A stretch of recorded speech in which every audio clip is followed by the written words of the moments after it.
Cher manager, bonjour. Je suis Julien Godefroy, consultant et formateur en management. Pour progresser facilement dans votre management, je vous invite tout de suite à télécharger gratuitement mon e-book de plus de 40 conseils pour motiver vos équipes. Vous trouverez le lien dans la description. Pensez aussi à vous abonner à ma chaîne YouTube pour consulter mes dernières vidéos.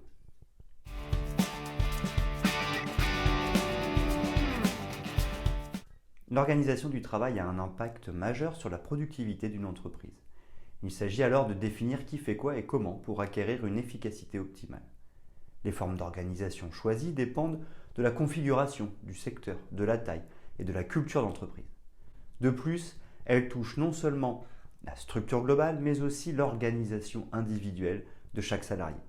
Il ne faut donc pas la négliger. La direction, les managers, ainsi que les responsables des ressources humaines jouent un rôle important dans l'agencement et la coordination des tâches. En effet, les stratégies qu'ils adoptent ont des répercussions immédiates sur la qualité du travail de chacun. Pour gagner en efficacité, il est alors conseillé d'organiser le travail autour de deux axes fondamentaux, les tâches et les équipes.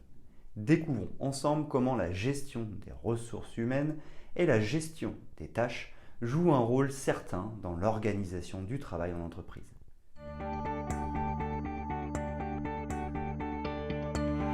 Mettre la gestion des ressources humaines au cœur de l'organisation de travail. L'organisation du travail a nettement évolué au cours de l'histoire. On parlait d'organisation scientifique du travail, OST, avec l'époque du taylorisme et la division horizontale, tâche par tâche, et verticale, écart hiérarchique marqué du travail. Le Fordisme s'appuie également sur le cloisonnement et la spécialisation. Il fait alors apparaître le fameux travail à la chaîne. Aujourd'hui, les nouveaux modèles d'organisation du travail reposent davantage sur l'humain. Le but étant d'améliorer les conditions de travail pour tendre vers un climat social plus sain. Pour cela, il faut se baser sur trois principes. Flexibilité des horaires, prise en compte du feedback des collaborateurs dans l'élaboration d'un projet, etc. Polyvalence, enrichissement et diversification des tâches pour les collaborateurs. Autonomie, évolution vers une hiérarchie horizontale. Les collaborateurs sont responsabilisés, formés et prennent davantage d'initiatives. La gestion des ressources humaines dans l'organisation du travail a pour objectif d'impliquer les collaborateurs dans la prise de décision afin de les faire adhérer plus facilement à la culture d'entreprise. C'est dans cette optique que le management participatif se développe. De plus, on favorise le travail d'équipe et les relations humaines pour créer une synergie de groupe. On adopte une stratégie d'amélioration des conditions de travail afin que les collaborateurs se sentent bien. Les managers et les responsables des ressources humaines organisent alors leur gestion en fonction des demandes et besoins des salariés. Télétravail, espace de coworking, participation aux réunions de services, formation, etc.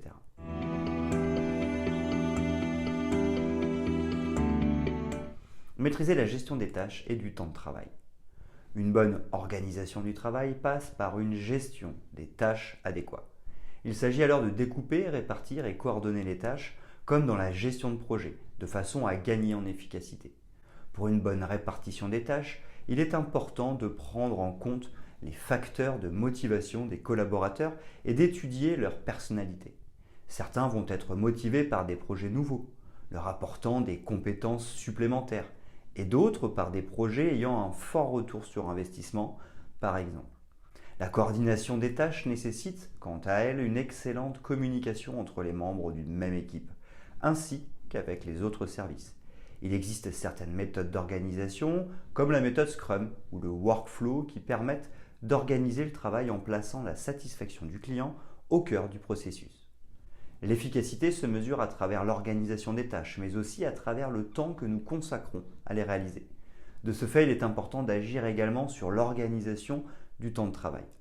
Grâce à des outils de coordination et de planification du travail, comme le diagramme de Gantt ou des logiciels spécifiques, il est plus facile d'optimiser son temps. De plus, il existe une méthode d'organisation basée sur la productivité, méthode Pomodoro, entraînant un gain de temps pour chaque tâche réalisée. Enfin, il est aujourd'hui possible de synchroniser les données sur le cloud afin qu'elles soient visibles de tous et en temps réel.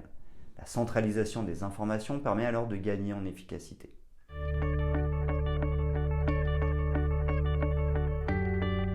Les impacts de l'organisation du travail pour l'entreprise. Les bienfaits d'une bonne organisation du travail. Les résultats d'une organisation efficace se ressentent à travers le bien-être du travail des salariés ainsi que la satisfaction des clients, des partenaires sociaux et des tiers. De plus, une bonne organisation aura des impacts positifs sur la visibilité et le suivi du travail des collaborateurs, la productivité des équipes, la rentabilité, la réduction des délais et des coûts, le développement de l'autonomie et de la responsabilisation des équipes, les innovations, l'engagement des collaborateurs, la fluidité de circulation et de partage de l'information, le dialogue social, la sécurité au travail, le contenu des missions et leur juste répartition, l'environnement de travail, la prévention des risques, l'équilibre entre la vie professionnelle et la vie personnelle du collaborateur. Les conséquences d'une mauvaise organisation de travail: si l'organisation du travail n'est pas bien pensée, les répercussions sur la motivation, la productivité et la qualité de vie au travail seront de taille. Augmentation du turnover, fort taux d'absentéisme, accidents du travail multiples, difficultés pour faire face à la charge de travail, apparition de doublons ou de redondance des tâches, donc perte de temps et d'argent, développement des risques psychosociaux, mal-être, stress au travail ou burn-out par exemple. On parle alors de pénibilité du travail. Pour y remédier, il est important de mettre en place un plan d'action rapide.